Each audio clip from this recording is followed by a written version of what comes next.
we go. Start, 5. Etappe, Stefan Peter Hansel.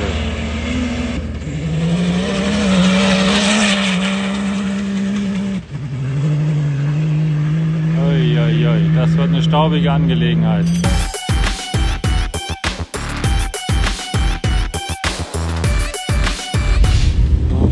Early morning, Day 5, 5. Tag. Ist verdammt kalt. Oh, selbst im Hotel war es kalt. Den Luxus haben wir hier. Aber für die Mechaniker und die Jungs, die hier im Biwak geschlafen haben, also bitterkalt. Gestern Abend, als wir schon gegen 7 hier aus dem Biwak weggefahren sind, war hier noch die volle Action. Die Mechaniker haben teilweise gerade erst angefangen zu arbeiten. Heute Morgen um 7 ist das Biwak schon halb leer. Die meisten Service-Trucks sind schon auf dem Weg zum nächsten Biwak. Da stehen noch 2, ich weiß nicht, ob sie so lange gearbeitet haben, ob sie deswegen noch hier sind. Der eine noch für die Overdrive-Autos, aber die Haupttrucks, die ganzen Camper, die Küche, alles ist schon unterwegs zum nächsten Camp, um dort aufzubauen und bereit zu sein für die Jungs heute nach der 5. Etappe. So, da ist ein bisschen Stress bei den Minis hier kurz vorm Start der 3. Etappe. Irgendwas scheint nicht so zu sein, wie es sein soll. Wollen wir mal gucken gehen.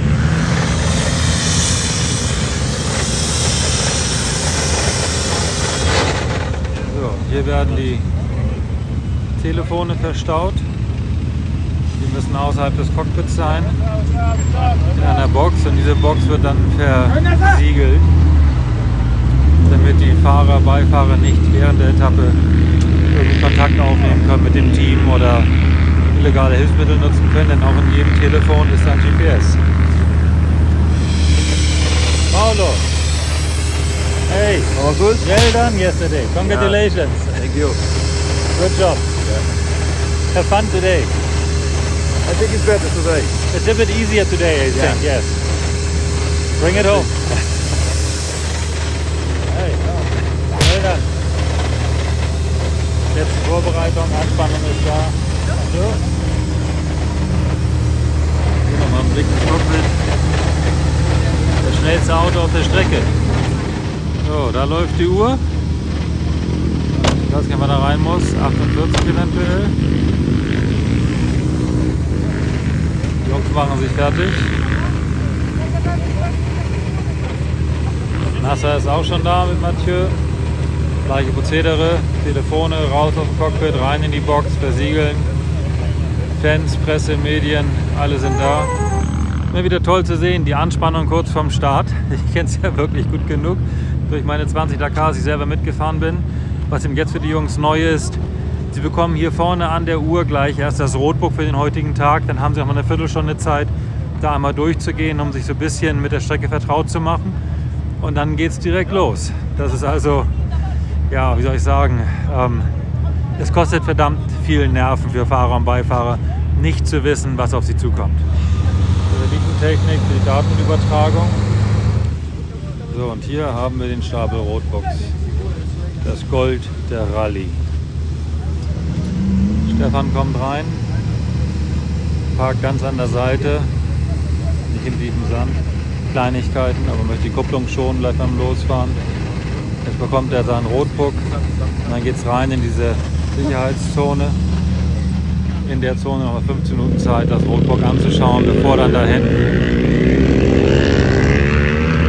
das Rennen losgeht. Jetzt geht's los. 3 Minuten später kommt der nächste. Dann wieder 3 Minuten. Also immer 3 Minuten Gaps für die ersten 12 Fahrzeuge. Dann die nächsten 10 Fahrzeuge mit 1 Minuten Abständen und danach alle 30 Sekunden. Es gibt jeden Abend im Biwak ein Briefing, in dem es Informationen über den Folgetag gibt und natürlich auch für die Tage, an denen für die man das Roadbook erst am Morgen bekommt. Und dann sind die Crews, die Beifahrer hier in dieser 15-Minuten-Zone gleich damit beschäftigt, diese Informationen, die sie gestern Abend bekommen haben, in das Roadbook mit einzutragen. Und das darf man auch. Man darf also alle Informationen, die vom Veranstalter kommen, darf man mit in das Roadbook eintragen. Nur keine eigenen Hinweise, eigenen Informationen, wenn man denn welche hat. In diesem Fall, woher soll man was haben? Noch keiner kennt die Strecke hier, noch keiner ist hier gefahren. Immer mehr Autos sammeln sich dann natürlich nach der Road Section und warten auf ihre Zeit. Wir sind hier am Start der 5. Etappe und es ist eine ganz coole Konfiguration eigentlich. Als erstes Auto wird Stefan Peter Hansel auf die Strecke gehen, gefolgt von Nasser Al-Attiyah, dahinter Carlos Sainz und dann Yazid Al-Raqi. Also die ersten 4 des Gesamtklassements starten auch hier zusammen in die Prüfung. Und ich denke, einer wird mehr pushen als der andere, um heute ein tolles Ergebnis zu fahren. Es wird ein heißer Tag werden. Auch auffallend, dass diese Startzone, dieser Parc Fermé-Bereich, in dem die Fahrer, Beifahrer 15 Minuten stehen und auf ihren Start warten und das Roadbook anschauen können, extrem weiträumig abgesperrt ist.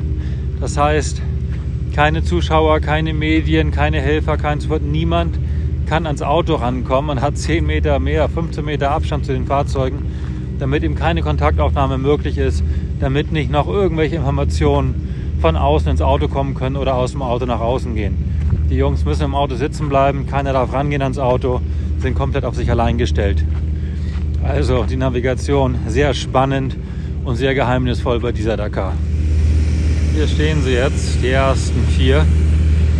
Die ersten 4 im Gesamtklassement, die ersten 4 der gestrigen Etappe und warten auf ihren Start, checken das Roadbook. In 5 Minuten geht's los. Always good to have some friends. Hello, hello. Guten Morgen. Guten Morgen. You think it's cold? Yeah, very cold. No cold. No cold, no. You should come to Germany. Yes. Yeah. Yeah. Yeah. And here goes Nasser Al-Attiyah. I tell you, full attack.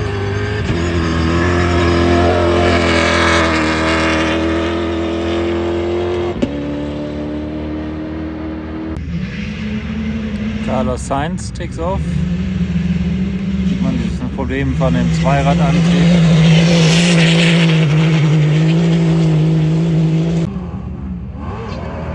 Off goes Yazid Al-Raqi.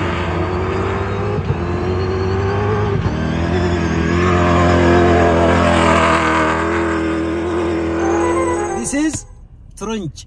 Tronch? Yeah. What is that? The orange small.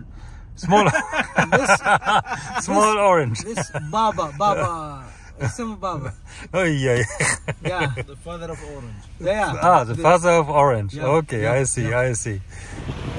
On the road again. Look at this. Ein kleines Kamel darf auch mitschauen. Das ist ja geil, ja? Also bloß nicht glauben, dass nur die Kamele komfortabel reisen. Geht doch. Okay. So, und natürlich überall Datteln. Nur die besten. Saudi Arabia. Saudi Arabia. Ja. Endlich. Jan Burger. Kann's kaum erwarten. Was zu essen, was gut ist. Ja. Welcome, Jan Burger. Thank you.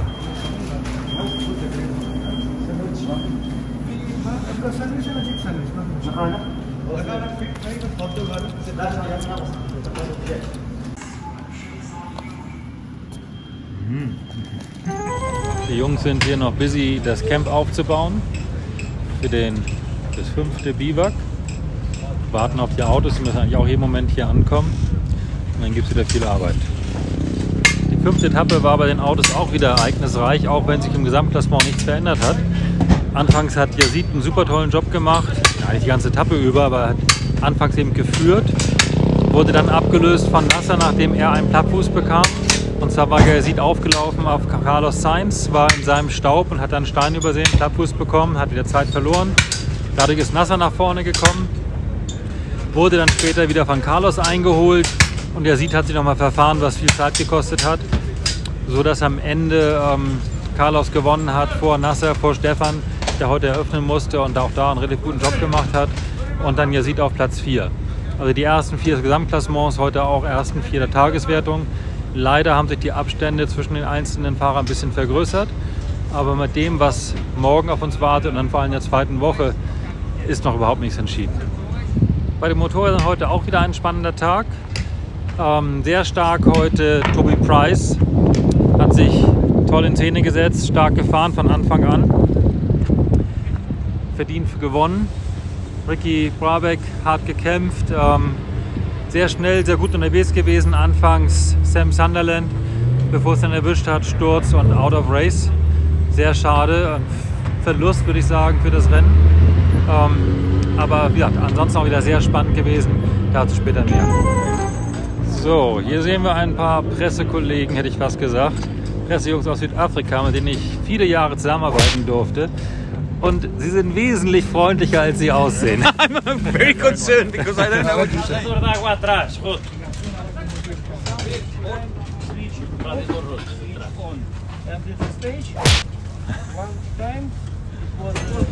Da hinten, das ist interessant. Berichterstattung von Mathieu beim Boss. Was da wohl jetzt erzählt wird, das wüsste ich gerne, aber erstens ist es Französisch und zweitens wird wahrscheinlich Ruhe sein, selbst wenn ich dazukomme. Zumindest solange die Kamera an ist. Schade, schade, schade. Wie misst man den Tankinhalt bei einem Rennwagen? Mit einem Holzstab. Unglaublich, oder? 200 cases. Boom, boom, boom, boom, boom, boom, boom, boom, boom, boom. Das ist das Glück, das man bei der Dakar braucht. Denn da ist der Kühler undicht. Wenn das ein bisschen eher passiert wäre, dann wäre das Rennen vielleicht schon zu Ende gewesen. Jetzt haben wir eben den kaputten Kühler gesehen bei Yazid. Das hätte das Rennen beenden können. Passiert ist es wahrscheinlich, weil die Strecke heute extrem bumpy war, also ganz viele Wellen. Und er hat wohl eine Welle sehr hart erwischt, wo es einen ganz brutalen Einschlag gab. Und da hat der Kühler sich wohl, oder ist der Kühler ein bisschen aufgesetzt und eventuell kaputt gegangen. Was aber eigentlich nicht passieren soll, weil die Autos ja genau dafür gebaut worden sind. Es wird also spannend herauszufinden, was jetzt wirklich der Grund ist, warum er kaputt gegangen ist. Ich möchte hier nochmal kurz zurückkommen auf das Luft ein- und ausfüllen, auf die Vor- und Nachteile vom Buggy und vom 4x4. So ist es so, dass ein Buggy während der Fahrt in der Lage ist, den Luftdruck zu variieren in den Reifen. Das darf er auch. Bei den 4x4 Autos ist das verboten, dieses System. Die 4x4 Autos müssen anhalten, müssen manuell Luft ablassen und wieder einfüllen.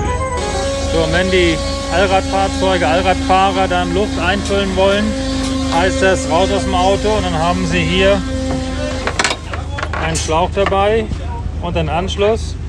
Damit können dann die Reifen befüllt werden, die Räder, die Reifen befüllt werden, damit sie wieder mehr Luft drin haben. Das hat Cyril zum Beispiel gemacht am ersten Tag, als er einen schleichenden Plattfuß hatte und sich den gerettet hat, indem er immer wieder was aufgefüllt hat. Oder wenn man eben in den Dünen Luft abgelassen hat, um besser durchzukommen und danach noch 200 Kilometer auf harten Pisten fahren muss, dann springt man raus und füllt wieder den Luftdruck auf 2,4 Bar. Zum Ablassen haben die Jungs hier solche Teile dabei. Hier kann man mal kurz sehen.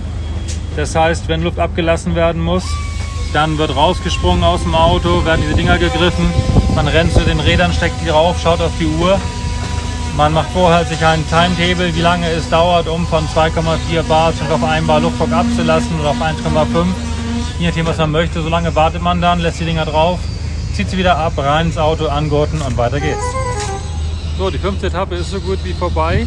Top-Teams alle drin, Motorrad, Auto und auch Side-by-Side. Drin heißt im Ziel der Sonderprüfung, aber noch nicht im Biwak. Die Side-by-Sides sind noch nicht hier. Deswegen wird es leider auch nichts mit dem Feature über die Side-by-Sides. Das müssen wir auf morgen oder auf den Ruhetag verschieben. Bei den Side-by-Sides war es auch ein spannender Tag, ging auch hin und her. Es gibt noch keinen klaren Favoriten.